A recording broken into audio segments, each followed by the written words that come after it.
thì vừa rồi là đoạn clip mình quay cảnh mình thay cái bộ keycap cho cái bàn phím của mình đây. Chứ bàn phím của mình, nói chung thì bàn phím này là giá rẻ, mình mua từ khá là lâu rồi. Hình như là mình có đăng video lên trên kênh này rồi, nhưng mà một lý do thì đấy mà mình đã xóa đi. Đó, bộ key này rất là đẹp luôn.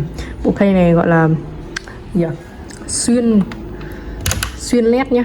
Đây, nó sẽ trong suốt ở bên dưới, nó chỉ có hình ở trên thôi. Đấy, hình mình mua bộ này ở trong một cái shop. Mình sẽ gắn link ở bên dưới phần mô tả, bạn nào muốn mua thì nhấp vào mô tả nhá. Ở trong cái sản phẩm mà mình mua ấy, thì nó sẽ có nhiều mẫu, rất là nhiều mẫu luôn cho bạn lựa chọn. Bạn thích mẫu nào bạn bấm vào mẫu đấy các bạn mua cho mình nhá. Đây, còn mình thì mua loại đơn giản basic thôi.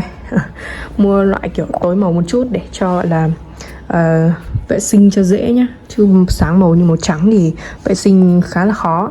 Đấy, ok, clip của mình chỉ đơn giản như thế thôi. Còn nếu bạn thích clip này cho mình like, share một tí nhá. Đừng quên bấm like thật lực để mình có động lực ra thêm video mới nhá. Tạm biệt các bạn.